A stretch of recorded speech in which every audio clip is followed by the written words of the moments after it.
Hey friends, if you wish to turn on or off YouTube notifications for the channel, then please watch this video. So let's say I wish to get notifications by the Study IQ channel. Okay, let's say World Affair channel. Okay, so I have subscribed to it. I may get notifications, I may not get notifications. It depends. Okay, so if I click on the download pointing arrow, you'll notice that the notifications are represented by the bell button. Okay, so I will get personalized notifications, and if I select these, there will be none. I can select it at all.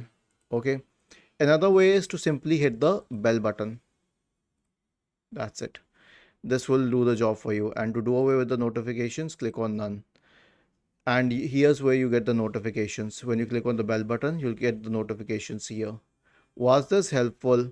If yes, then please subscribe to the channel. If not, then let us know in the comment section of the video on how we could help you further. Thank you for watching this video and have a nice day.